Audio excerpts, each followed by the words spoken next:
Hello everyone, welcome to positive approach academy.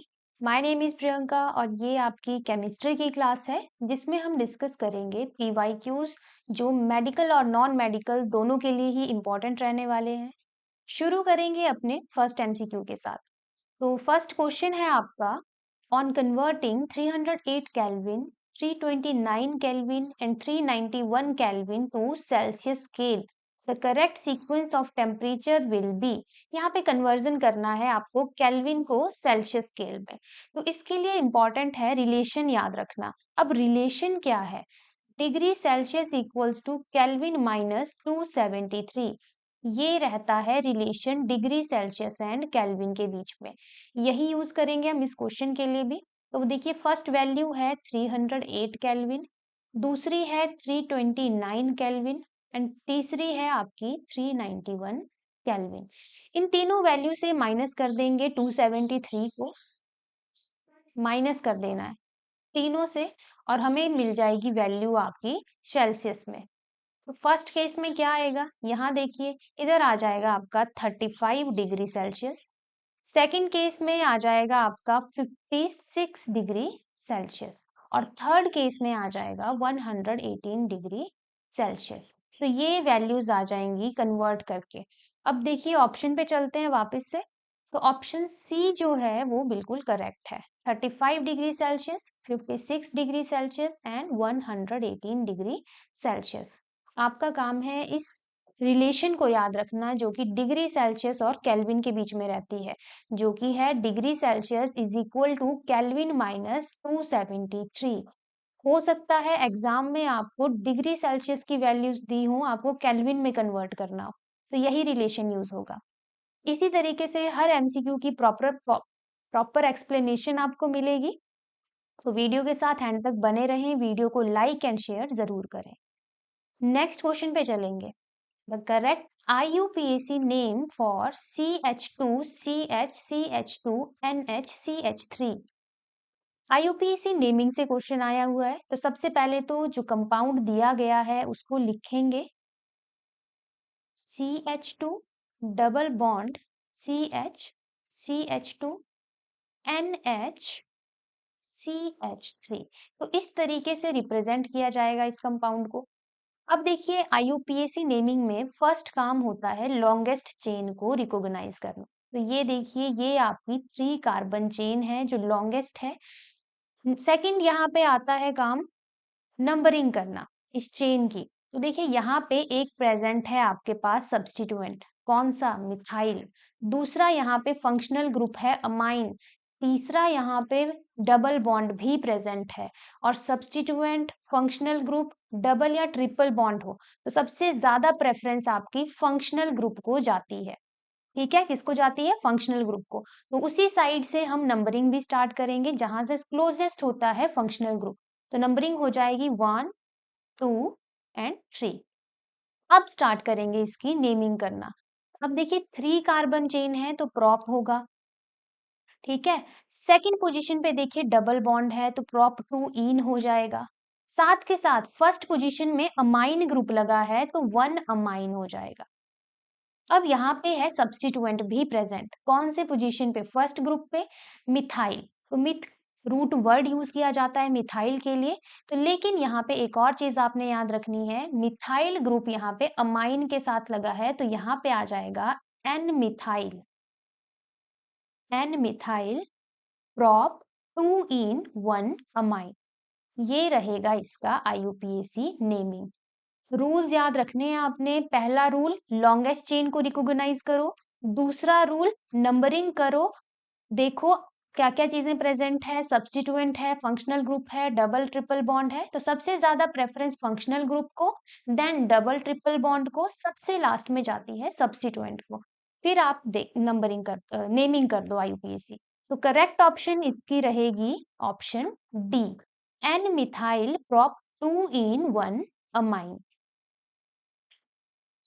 Next question पे चलेंगे। Next question है Zn2 positive plus 2 electron gives you Zn, what is this? Option A is oxidation, option B is reduction, option C is redox reaction, option D is none of these. तो देखिए reaction दिया गया है, आपको बताना है यहाँ पे हो क्या रहा है। रिएक्शन है Zn2 पॉजिटिव, 2 इलेक्ट्रॉन गेन किए इसने और ये चला गया Zn की स्टेट में। ठीक है, हो क्या रहा है ध्यान से अगर आप देखेंगे, इलेक्ट्रॉन गेन कर रहा है। अब गेनिंग ऑफ इलेक्ट्रॉन क्या कहलाता है? गेनिंग ऑफ इलेक्ट्रॉन, या फिर एक और चीज आप नोटिस करें, ऑक्सीडेशन नंबर। ऑक्सीडेशन नंबर क्या कर रहा है यहाँ पे? अगर हम ऑक्सीडेशन नंबर देखें, Zn2 पॉजिटिव से Zn की स्टेट में गया है, मतलब ऑक्सीडेशन नंबर कर गया डिक्रीज। गेनिंग ऑफ इलेक्ट्रॉन और रिडक्शन इन ऑक्सीडेशन नंबर क्या कहलाता है? इसे कहते हैं रिडक्शन। क्या कहते हैं इसे? रिडक्शन। तो कौन सा रिएक्शन हो गया ये हो गया आपका ऑप्शन बी, रिडक्शन। अगर यहाँ पे ऑक्सीडेशन नंबर करता इंक्रीज, या मान लीजिए Zn2 पॉजिटिव से Zn4 पॉजिटिव स्टेट में जाता, तो यहाँ पे होती ऑक्सीडेशन। क्योंकि ऑक्सीडेशन नंबर इंक्रीज करता है तो आपका प्रोसेस कौन सी होती है? ऑक्सीडेशन। और डिक्रीज करे ऑक्सीडेशन नंबर तो होती है रिडक्शन। नेक्स्ट क्वेश्चन पे चलेंगे। Oxidation number of sulphur equals to 4 is in the compound. अब कंपाउंड्स हैं आपके पास H2S, CS2, Na2SO4, Na2SO3। Oxidation number calculate करना आना चाहिए आपको। तो यहाँ पे डायरेक्ट आपको दिया गया है नंबर, सल्फर का है 4, आपको बताना है इनमें से किस में 4 आएगी ऑक्सीडेशन नंबर सल्फर की। फर्स्ट केस देख लेते हैं H2S। तो जनरल ऑक्सीडेशन नंबर हाइड्रोजन का 1, इसका हम x मानेंगे इक्वल्स टू 0। कितना आ गया x? -2। तो फर्स्ट ऑप्शन तो है आपकी गलत। कार्बन को देखें, अगर कार्बन में, तो कार्बन की रहेगी +4 और साथ में प्लस हो जाएगा यहाँ पे 2x इक्वल्स टू 0। तो ये भी नहीं आएगा, देखिए पता चल रहा है यहाँ पे। नेक्स्ट है Na2SO3, इसको देखते हैं। सोडियम की रहती है +1, तो 2 + 1 oxidation, general oxidation number sodium का +1 होता है, 2 के साथ हम मल्टीप्लाई कर देंगे। प्लस सल्फर, सल्फर का हमसे पूछा गया है, ऑक्सीजन के यहाँ 3 एटम है तो 3 के साथ मल्टीप्लाई कर देंगे ऑक्सीजन की जनरल ऑक्सीडेशन स्टेट जो कि है -2, और इक्वेट कर देंगे 0 के बराबर, क्योंकि कोई भी चार्ज कंप्लीट कंपाउंड पे नहीं है। अगर चार्ज होता तो आपने उसके साथ कंपेयर करना था। अब यहाँ पे आ गया 2 + x -6 equals to 0। x equals to 6 - 2 which is equals to +4। तो ये मिल गया हमें अपना answer. Oxidation number of sulphur equals to +4। तो कौन सी ऑप्शन में है? ऑप्शन डी में। इसी तरीके से आप ऑप्शन सी को भी चेक कर सकते हैं, सेम ही रहेगा। यहाँ पे Na2SO4 है, लेकिन आंसर हमें डी मिल चुका है, तो Na2SO3 इसका करेक्ट आंसर है। नेक्स्ट क्वेश्चन पे चलेंगे। Cinnabar is an ore of, किसकी ओर है? ऑप्शन ए है मरकरी, बी है कॉपर, सी है लेड, डी है जिंक। सिनाबार आपकी मरकरी की ओर होती है, Hg मतलब मरकरी। नेक्स्ट क्वेश्चन है, जिंक प्लस H2O स्टीम की फॉर्म में है, gives you A + B। In the equation A and B are. तो रिएक्शन है जिंक प्लस H2O, क्या देगा आपको? ये बन जाएगा जिंक ऑक्साइड, साथ में हो जाएगा हाइड्रोजन गैस इवॉल्व। तो ये रहता है आपका रिएक्शन जब मेटल वाटर के साथ रिएक्ट करते हैं। यहाँ पे स्टीम की फॉर्म में है ये वाटर, ये भी आपने याद रखना है। तो कौन सा होगा correct answer? Option D, ZnO plus hydrogen. Next question है, for the process to occur under adiabatic conditions the correct condition is del T equals to 0, del P equals to 0, W equals to 0 या फिर Q equals to 0। तो देखो सबसे पहले adiabatic process कौन सी process होती है? जिसमें कोई भी हीट ट्रांसफर नहीं हो रहा होता है, no heat transfer, no heat transfer. इसका मतलब है Q, जिसको हीट कहा जाता है, वो होनी चाहिए 0। तो वही है आपकी एडियाबैटिक कंडीशन। तो ऑप्शन डी यहाँ पे हो जाएगा correct answer, Q equals to 0। Next question है, the number of covalent bonds in C5H12 is. देखो कोवेलेंट बॉन्ड आपको पता है कार्बन बनाता है, तो सबसे पहले तो इसी कंपाउंड को ओपन करके लिख देंगे। C5 बोला है, तो 5C हम लिख देंगे, ये रहे।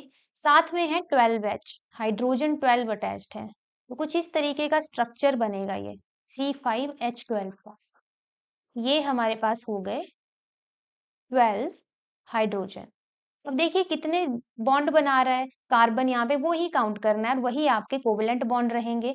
तो 1 2 3 4 5 6 7 8 9 10 11 12 13 14 15 16। तो कितने कोवेलेंट बॉन्ड बना रहा है? 16। Option B will be the correct answer. Next question पे चलते हैं। The electron with atomic number 3 11 19 37 55 belongs to which of the following group? Option A is alkali metal, B is halogen, C is alkaline earth metal, D is noble gases। तो इसके लिए आपको periodic table याद होना चाहिए पूरा का पूरा। अब आप यहाँ पे देखिए एटॉमिक नंबर 3 भी बोला है। 3 एटॉमिक नंबर किसका होता है? लिथियम का। और लिथियम आपका फर्स्ट ग्रुप का मेंबर है। सोडियम है नेक्स्ट आपका electronic number, sorry atomic number, तो ये भी आपका फर्स्ट ग्रुप का है। इसका मतलब है ये सारे के सारे क्या हैं? फर्स्ट ग्रुप को बिलोंग करते हैं। और फर्स्ट ग्रुप के मेंबर्स को क्या कहा जाता है? Alkali metals. तो ऑप्शन ए जो है आपका करेक्ट आंसर है। यहाँ पे अल्केलाइन अर्थ मेटल भी है जो कि आपके सेकंड ग्रुप को बिलोंग करते हैं। हेलोजन आपके 17th ग्रुप को बिलोंग करते हैं। नोबल गैसेस आपके 18th ग्रुप को बिलोंग करती हैं। पीरियोडिक टेबल बहुत इंपॉर्टेंट है, वहां से क्वेश्चन पूछे जाते हैं, तो वो आपको लर्न होना चाहिए। नेक्स्ट क्वेश्चन है which of the following gives correct increasing order of atomic radii OFN? Oxygen, fluorine, nitrogen. यहाँ पे एटॉमिक रेडियस की बात की गई है, तो इसका ट्रेंड आपको पीरियोडिक टेबल में पता होना चाहिए। अगर हम एटॉमिक रेडियाई की बात करें, atomic radii along the period क्या करेगा? इंक्रीज या डिक्रीज? ये आपको पता होना चाहिए। डाउन द ग्रुप क्या करेगा? इंक्रीज या decrease? Along the period atomic radii करता है डिक्रीज, क्योंकि न्यूक्लियर चार्ज वहां इंक्रीज कर जाता है।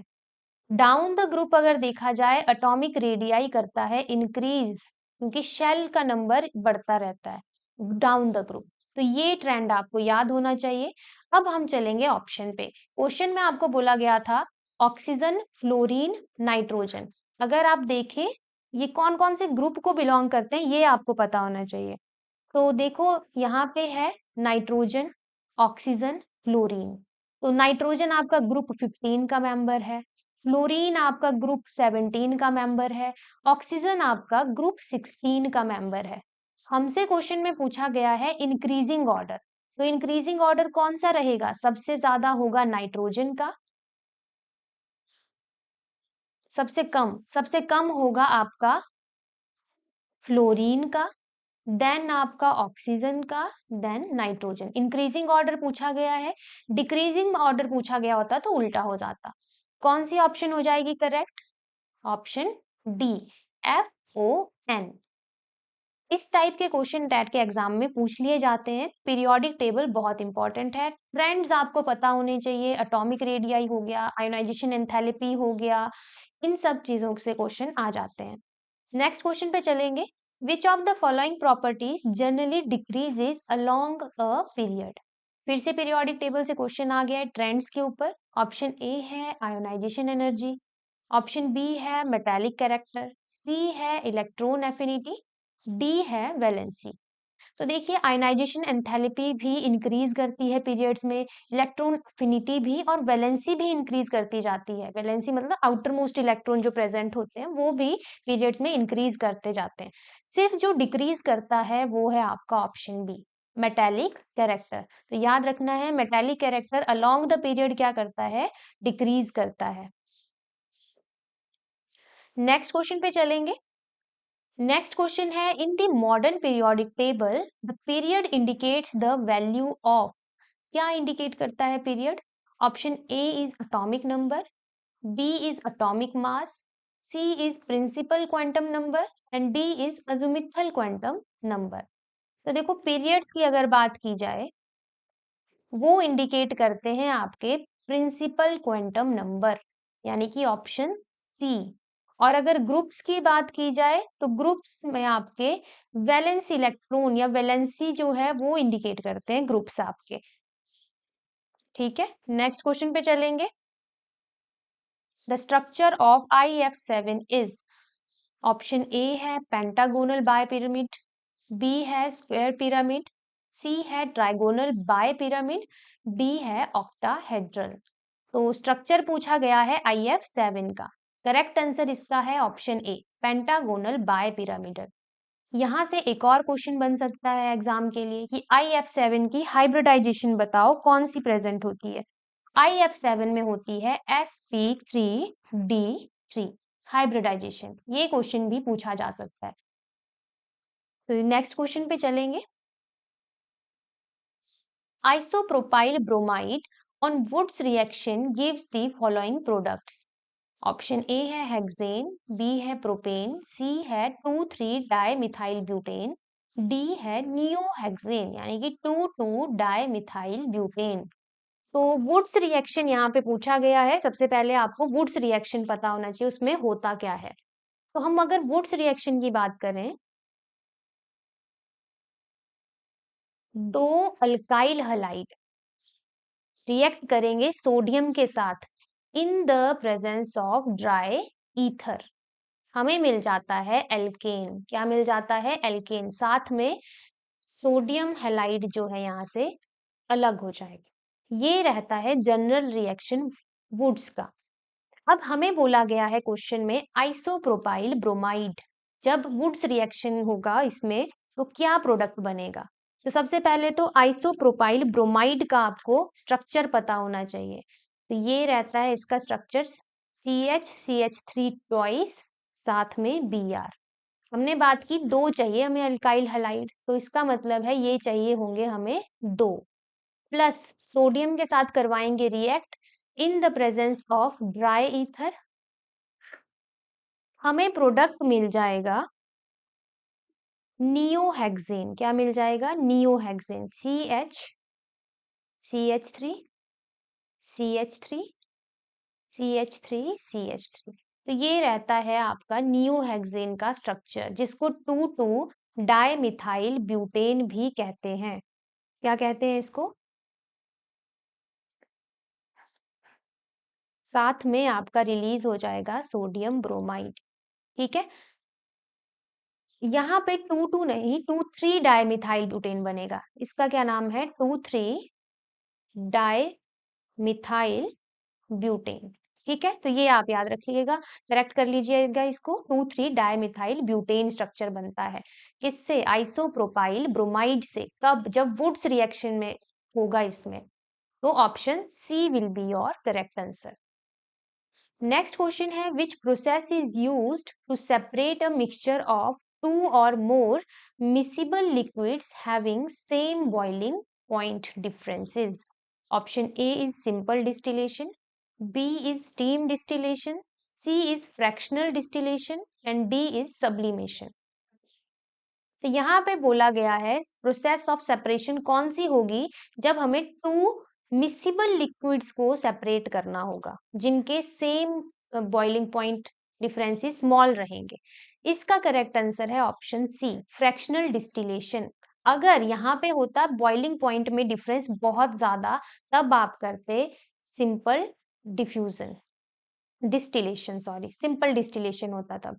ठीक है, तो ये भी आप एक्स्ट्रा पॉइंट इसमें याद रखिएगा।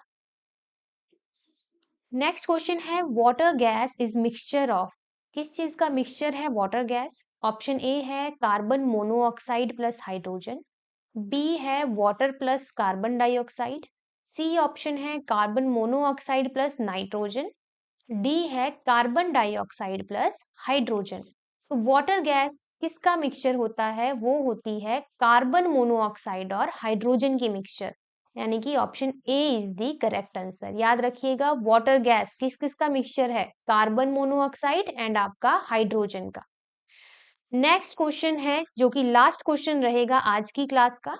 The major component of compressed natural gas, CNG का मेजर कंपोनेंट पूछा गया है। ऑप्शन ए है प्रोपेन, बी है ब्यूटेन, सी है मीथेन एंड डी है हाइड्रोजन। तो इसका आंसर आप करेंगे कमेंट। ये आपके लिए होमवर्क क्वेश्चन है। अब होमवर्क क्वेश्चन है तो आपको आंसर करना है इसका कमेंट। जरूर कमेंट करिएगा इसका आंसर। तो इसी के साथ ये क्लास यहीं खत्म होती है। आज की क्लास में हम इतना ही करेंगे। मिलते हैं अपनी नेक्स्ट क्लास में। धन्यवाद।